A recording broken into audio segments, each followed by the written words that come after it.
Dear children, welcome to our channel Grammar Enhance. In this video, we are going to learn active voice and passive voice with Tamil explanation.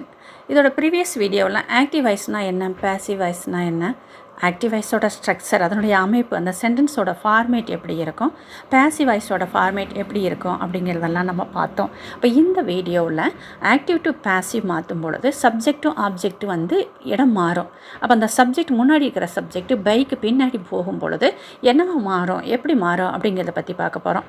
English grammar எளிமையாக இருக்கணும் அப்படிங்கிறதுக்காக நம்ம தமிழ் எக்ஸ்ப்ளனேஷனோட கொடுக்குறோம். Notes நம்ம type பண்ணி கொடுக்குறோம். நம்ம வீடியோவை வந்து பாஸ் பண்ணி எழுதி வச்சுக்கிட்டேன்னா உங்களுக்கு யூஸ்ஃபுல்லாக இருக்கும். ஆக்டிவ் டு பேசிவ் வாய்ஸ் நீங்கள் தொடர்ந்து கவனிங்க.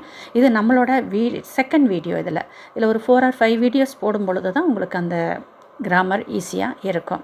இப்போ சப்ஜெக்ட் அப்படிங்கிறது என்ன, சிம்பிளாக ஒரு எக்ஸ்ப்ளனேஷன் கொடுக்கலாம்.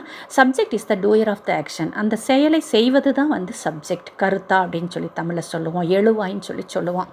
அந்த சப்ஜெக்ட் வந்து நவுன் ஆர் ப்ரொனவுனாக இருக்கலாம். ஒரு பெயர்ச்சொல்லாகவோ பிரதி பெயர்ச்சொல்லாகவோ, பெயர்ச்சொல்லுக்கு பதிலாக பெயர்ச்சொல் மறுபடியும் ரிப்பீட் ஆகிட்டே இருக்குதுன்னா அதுக்கு போல் பிரதி பெயர்ச்சொல். ஒரு ஆணின் பெயர் ராம் திரும்ப Ram is a bye, Ram is studying அப்படின்னு திரும்ப அந்த பேர் ரெப்பிட்டேஷனை வந்து குறைக்கிறதுக்காக மாற்றுறதுக்காக ராமுக்கு போல் செகண்ட் ஹீ போடுவோம். ஒரு பெண்ணுன்னா சி போடுவோம், படல்னா தே போடுவோம். அதுதான் வந்து நம்ம என்னது ப்ரொனவுன். அப்போ இந்த வீடியோவில் எப்படி சேஞ்ச் ஆகுதுன்னு பார்ப்போம். சப்ஜெக்ட் வந்து நவுனாக வரும்பொழுது நோ சேஞ்ச்.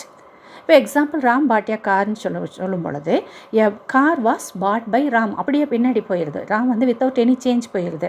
இப்போ ட்ரீஸ் கிவ் ஆஸ் சேட் சொல்கிறோம். மரங்கள் நமக்கு நிழலை தருகின்றனன்னு சொல்லும்போது அப்போ என்ன சொல்லலாம், சேட் இஸ் கிவன் பை ட்ரீஸ்ன்னு சொல்கிறோம். அப்போ பின்னாடி ட்ரீஸ் வந்து எந்த சேஞ்சும் இல்லாமல் போகுது. ஏன்னு கேட்டேன்னா ட்ரீ அப்படிங்கிறது ராம் அப்படிங்கிறது நவுன். இதே ப்ரொனவுன் எப்படி சேஞ்ச் ஆகுனா ஐ, மீ, வி, as, யூவாகவே இருக்கும். ஹி, ஹிம், சி, ஹர், இட்டாகவே இருக்கும். தேன் வந்துச்சுன்னா தெம்மாக மாறும். நெக்ஸ்ட் வீடியோவில் வேர்ப் எப்படி சேஞ்ச் ஆகுது அப்படின்னு சொல்லி பார்க்கலாம். தேங்க்யூ.